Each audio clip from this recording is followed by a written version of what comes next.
உலகெங்கும் உள்ள ஜெயா டிவி நேயர்களுக்கு காலை வணக்கம். நம்ம இன்னைக்கு பார்த்துக்கிட்டு இருக்கிறது பாரம்பரிய வைத்தியம். பாரம்பரிய வைத்தியத்தில் குழந்தைகளுக்கான இருமல். குழந்தைகளுக்கு இருமல் வந்துச்சுன்னா குடும்பமே உடைஞ்சு போகும். இருமி இருமி இருமி யாருமே தூங்க முடியாது. அந்த குழந்தையும் பால் குடிக்காது. இருமும்போது மலம் கழிச்சிரும், சிறுநீர் போயிடும், காய்ச்சல் அடிக்கும், மேலெல்லாம் துர்நாற்றம் வீசும். இருமும்போது அது பால் குடிக்கிறதுக்கான வாய்ப்பே கிடையாது. அதில் முக்கிய மருந்தா இன்புறா, இதுக்கு பேர் இன்பூரல்னு சொல்லுவோம். கிராம்பு, அன்னாச்சி பூ, தேன்,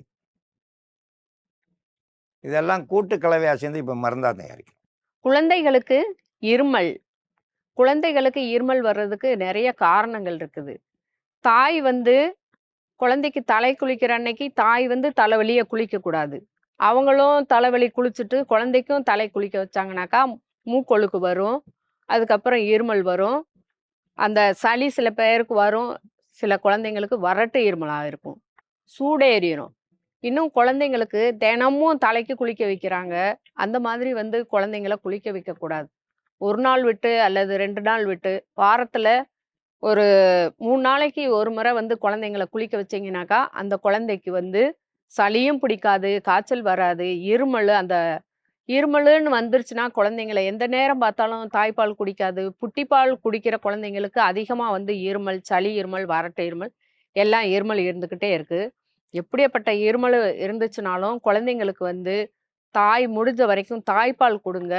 புட்டிப்பால் குடுத்தீங்கனாக்கா, அந்த குடுக்குற நேரத்துக்கு எந்த அளவு குழந்தை குடிக்குது அப்படின்னு சொல்லி பார்த்துட்டு, அந்த அளவா குடுத்துட்டு, மிச்ச பால் இருந்ததுன்னா, அத குடுக்க வேண்டாம். நேரம் கழிச்சு நீங்க அந்த பால குடுத்தீங்கனாலும், அந்த குழந்தைங்களுக்கு சளி கட்டிக்கிட்டு, நெஞ்சு சளி கட்டிக்கிரும். அல்லது வறட்டு இருமலா இருமும். மோஷன் சரியா போகாது. காய்ச்சல் இருக்கும். அது வெளியில பார்த்தீங்கனாலுமே வறண்டு போயிருக்கும். சில நீரொழுக்கு ஒழுக்கிக்கிட்டே இருக்கும். அந்த மாதிரி குழந்தைங்களுக்கு வறட்டு இருமல் வந்துருச்சுனாக்கா, தாயும் அந்த காலகட்டங்கள்ல குழந்தைங்களுக்கு தாய்ப்பால் கொடுக்கும்போது பார்த்து பார்த்து சாப்பிடணும். தண்ணீர் குடிக்கிறனாலும், வெளி இடங்களுக்கு போனாலும் குளிர்ச்சியா குடிக்கக்கூடாது. சூடாவும் குடிக்கக்கூடாது. வெது வெதுன்னு உணவும், சாப்பாடு சாப்பிடுறதுனாலும், தண்ணி குடிக்கிறதுனாலும் வெது வெதுன்னு பார்த்துக்கிறணும். அப்பதான் குழந்தைய நாம அந்த வறட்டு இருமல்ல இருந்தும் காப்பாத்த முடியும். இப்போ குழந்தைக்கு இருமல் மருந்து தயாரிக்கும் முறைய பத்தி பார்க்கலாம். இன்பூரல் சாறு எடுத்து வச்சிருக்கிறோம். இப்போ இது கூட அன்னாச்சி பூ, ஒரு பூல பாதி, 3 கிராம்பு கொஞ்சம் நிறையவே போட்டு அரைச்சு எடுத்து வச்சிருக்கிறோம். இது 2மே கலந்த பொடி ஒரு சிட்டிகை கூட சேர்த்துக்கிட்டா போதும்.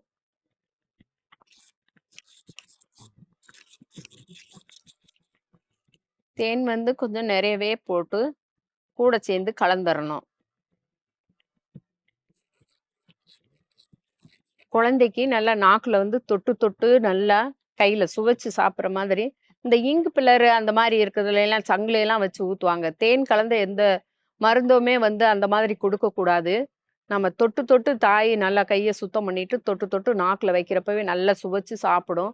அப்படி இருமுறப்பலாம் 3 வேளையுமே குடுத்துருங்க. காலை, மதியம், சாயந்தரம் 3 நேரமும் நீங்க தாய்ப்பால் குடிக்கிறதுக்கு முதல்ல வெறும் வயிறா இருக்கிறப்ப குடுங்க. அப்பதான் சீக்கிரமா குழந்தைக்கு அந்த இருமல் கட்டுப்படும். இருமல்ன்றது அதுக்கப்புறமே வரவே வராது. நோய் நோய் எதிர்ப்பு சக்திய குழந்தைக்கு குழந்தையில நாங்க 30 நாள் மூலிகை மருந்துல இதுவும் ஒரு மருந்தா சேர்த்து குடுத்துருவோம். அப்படி இருக்கிறப்போ வாழ்நாள் முழுக்க அந்த குழந்தைங்களுக்கு ஆஸ்துமா அந்த மாதிரி நோய்கள் சம்மந்தப்பட்டதெல்லாம் வராது. நரம்பு அப்பவே வலுப்படுத்திரும்.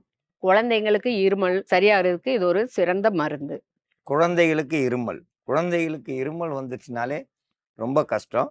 அதை சரி செய்யறதுக்கு கிராம்பு, இன்பூரல் இலை, அன்னாச்சி பூ, தேன், இதெல்லாம் கூட்டு கலவையா சேர்ந்து மருந்தா தயாரிச்சிருக்கோம்.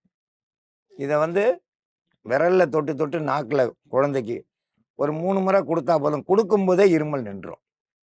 அதை கொடுக்கும்போதே இருமல் நின்றோம். அது ஒரு 3 நேரத்துக்கு இல்லை 3 நாளைக்கு சேர்ந்தாப்புல கொடுத்தாங்கன்னா குழந்தைகளுக்கு இருமலே வராது. இருமல் சரியாகிறதுக்கு இது ஒரு சிறந்த மருந்து. இந்த மருந்தை பயன்படுத்தி பயன்பெற வேண்டும் என்று கேட்டுக்கொள்கிறேன்.